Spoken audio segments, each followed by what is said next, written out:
We're testing a wireless mic kit that was just released, and it comes from a company that's only the second company to send me more than one mic kit to test. So if you're not this company or Rode, what's going on? Reach out to me, guys. This is the Saramonic Blink500 B2 It's an affordable mic kit with some pretty interesting feature upgrades from its predecessor, but are they worth the upgrade? We'll look into it. In the box, you get quite a lot. You get the whole Saramonic Blink500 B2 kit, and that includes the charging case, one receiver and two transmitters, a USB-C adapter, a lightning adapter, and then in the next box, you get a carrying case, TRS to TRS cable, TRS to TRRS cable, two windscreens, and a USB-A to USB-C cable. So when you first take the kit out of the box, it's astonishingly light. Like, it's so much lighter than the other kits, which can be a good thing, but it can also be a bad thing because that speaks a lot to the materials that are being used. The opening and closing of the kit is pretty nice. The magnetics are really strong, but the lid itself feels very loose and light. I will say that when it's all closed up, it's nice and sturdy, so that's a good thing. But the case itself also looks a little bit like a coffin, which weirds me out a bit. Now, if we look at the pieces inside the kit, we'll look at the receiver first. Much like the case itself, it feels very light, but it's sturdily built. It has your typical wireless mic kit clip. And you can see on the back, there's a USB port and then a spot to actually insert your adapters. This is the most common way you can connect these to a phone. You'll see it in a lot of my wireless mic kit reviews. You just slide in really simply and they're ready to go. If we look on one side, we see a power button and then a menu button. Across the top on the front, you'll see two LED indicators. This is actually to indicate whether or not the microphones are connected to the receiver. And on the other side, you have two 3.5mm jacks. One is a line out to go to a camera, and the other is a headphone jack for you to be able to monitor the audio as you go. But when I look at this screen, the wind is taken out of my sails. At best, the screen looks like a piece of old 90s kit. And on top of that, the screen is super tiny, so that makes it hard to read when you're on the move. And there's no controls on it. Virtually every other kit that I've tested has touchscreen controls. This one, you literally have one button to navigate everything. You click on the menu button, and then you just scroll through the menu items.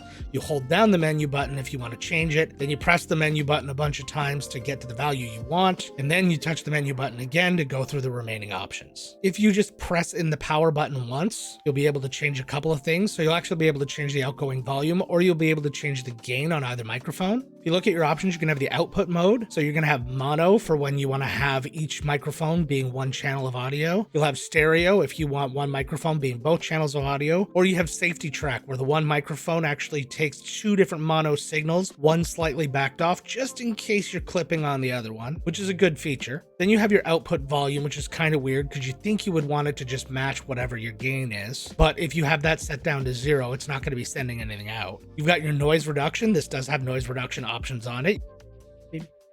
Say hi to YouTube. Hello.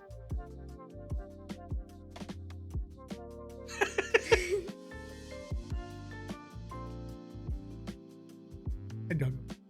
Thanks. And that's what my daughter does when she sees that I'm recording. You have the TX mute key, so when that's enabled, if you actually tap on the power button on the transmitters, it'll mute it, but you can disable it so you don't accidentally mute yourself. You have a low cut option where you can do 75 hertz or 150 hertz, or you can just flat out disable it. You have speakers on this, so you can actually enable or disable them. I don't know why anybody would enable them, except maybe to preview things. Then you can turn on or off the backlight of the receiver, which again is just real weak functionality.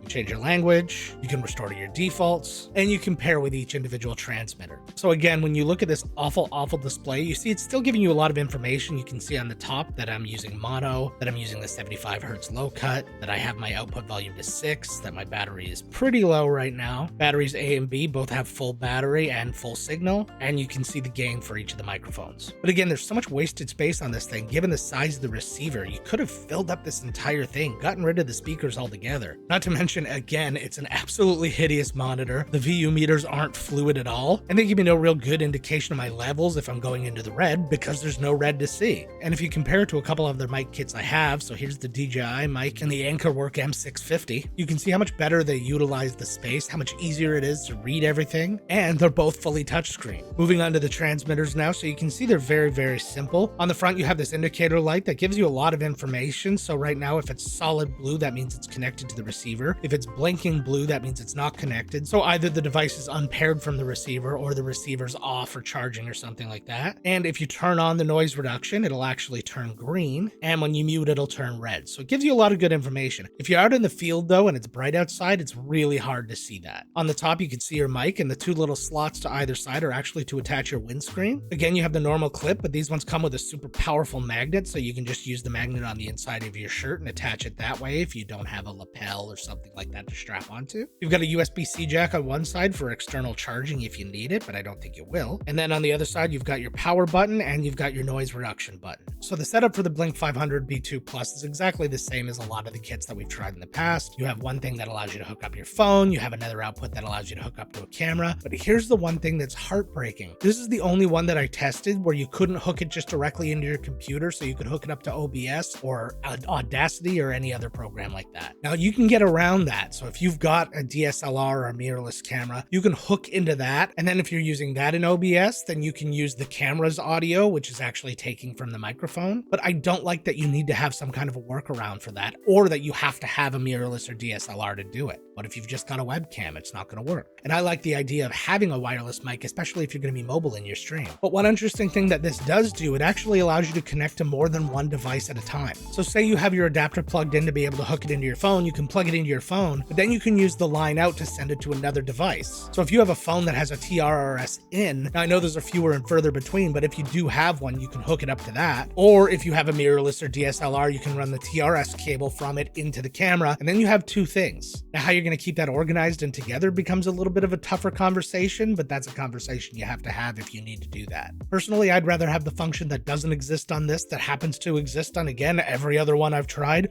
recording. Every other mic kit that I've tested has onboard recording on the transmitters, and that is a huge deal. Some people will literally just use these to do a really casual podcast so they don't have to have some kind of giant setup. But what I use it for most often is when you're actually out there in the field shooting something, because if anything happens, if the connection between the receiver and my phone or camera gets a little loose, if the transmitter battery dies, if any number of things happen, I know that I still have a good audio track somewhere and I could just substitute that in if needed. And I think that's enough talking about it. I think it's time to see it in action. All right, I'm set up on my phone right now. I have it plugged in via the USB-C attachment, and you can see I've got this set up right here. So this is basically what it sounds like when it's set up. I would probably set it up a little bit higher. Let's see if I can just kind of slide it.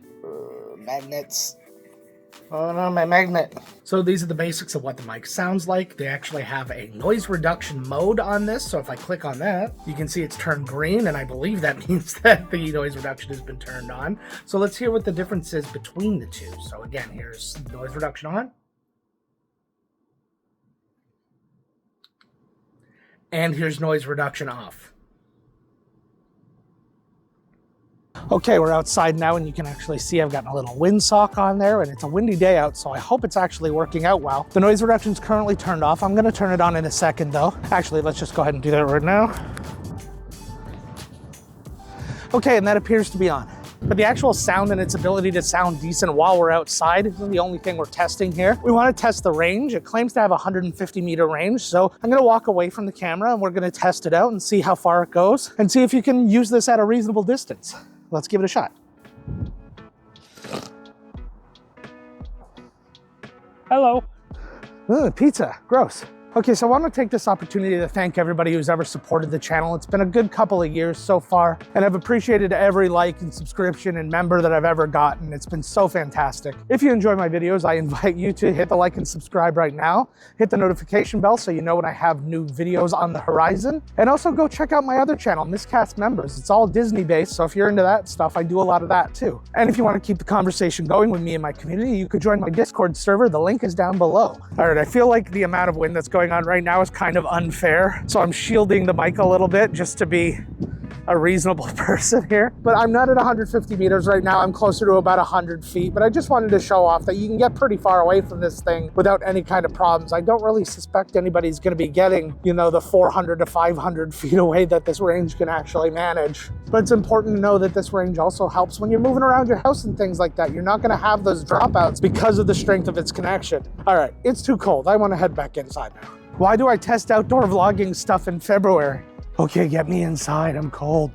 Okay, so now we're hooked up to a mirrorless camera. I have my Sony ZV-E10 right now, and it's hooked up via TRS to TRS cable. The one thing I absolutely hate is that the receiver is actually facing the other way. It's just the way the cold shoe mounts. It only faces on so that if you have a camera operator, they can see from behind, but you can't turn it around and have it face yourself if you're vlogging. I'd like to have seen the clip designed better so it could be a cold shoe mount that faced either way, or give you some kind of an adapter that allows you to do it. Because if I'm being really frank, I'm terrified of the idea that something might be going wrong with the recording and I have no way of seeing it. Now, the overall quality of the microphone was actually pretty good. It's not a world beater by any means, but it's perfectly serviceable. The noise reduction was pretty decent as well. I'm also not going to hold it against them how bad the wind sounded in the tests because it was just so windy out. There was no getting around it. Those were just less than ideal conditions. But again, my voice sounded good during that. But I will tell you, I had to go outside multiple times to go redo that test because I kept coming back in realizing that there were different problems. So after I did my indoor test, which worked out fine, I went outside to record. And when I came back in, there was no audio on the track. I messed around with settings for well over an hour and I could not get it to capture audio, even though when I was recording, it said that it was capturing the USB device. And I made sure that the receiver was actually getting audio. It was bouncing, everything was cool. I ended up messing around with the output mode a little bit, and for some reason that made it work, even though I didn't change it in the first place. That's something that makes me nervous, because if you're gonna have something that's that finicky out in the field, you don't want to deal with that. You don't have time sometimes, depending on what you're trying to capture. You don't want to be messing around with bad audio. Now, what takes the pressure off just a little bit on this one, it's the price. The Saramonic Blink500 B2 Plus is $129 US. That's a little bit more than half the price of some of its competitors. And what's more than the fact that it's affordable, it's actually a decent sounding microphone for that price. So there's no real question in terms of, is this a good value microphone? Yes. If you're someone who's starting out and you need a mic kit and you just don't have the budget, this is something you can go for. But when you're somebody who's been doing it for a while and maybe you've got the money, some questions start coming up. And the questions begin and end with, are the things that you lose on this microphone worth what you actually save on it? And for me, the answer is no. The inability to have a front-facing receiver on your camera is just unacceptable to me, especially considering the fact that Saramonic has done this before. When I reviewed the Saramonic Blink500 B2, they had a special cold shoe mount for it so you could actually mount it going either way. Given all the accessories that they pack in for you, the fact that you can't get something that simple is just not great. The fact that you can't just easily connect this to the computer and make it a separate microphone input, that's a little bit more of a niche case, but it's still a bummer to me. And the lack of onboard recording for me is just a flat out showstopper. And these things lacking in this microphone kit actually had me going back multiple times, like I must be crazy, they must be here,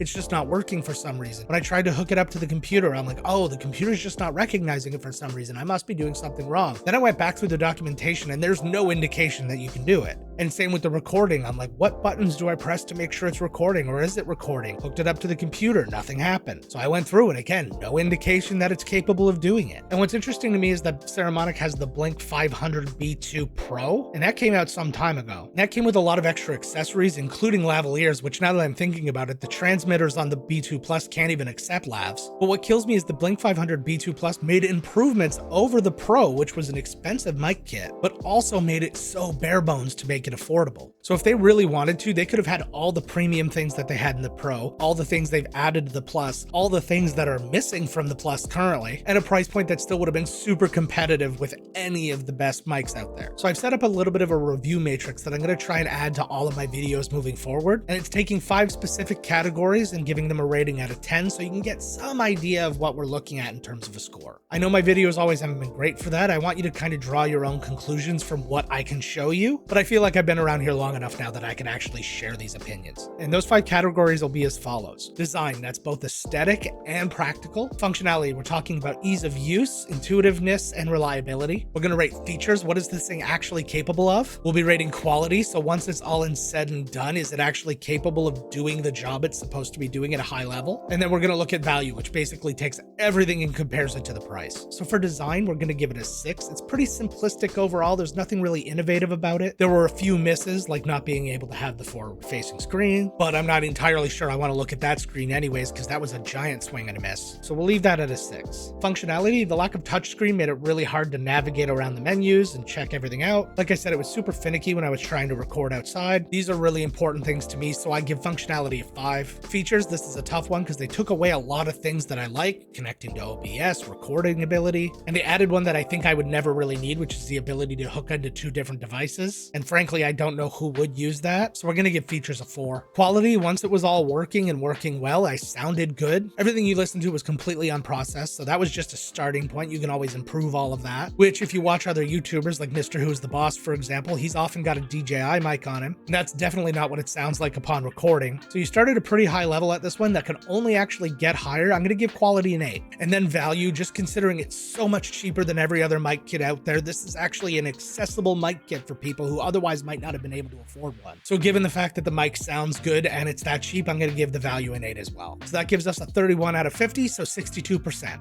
Let me know how you like the new review matrix down in the comments, and let me know if there's any tweaks I need to make. So that's gonna do it for this one. Why don't you take a look at either of these, a couple of other wireless mic kits that we have. If you look down here, there's a couple of circles of things you can click and subscribe to, so you remember, like and subscribe and do all those good things. And until next time, my friends, let's get to work.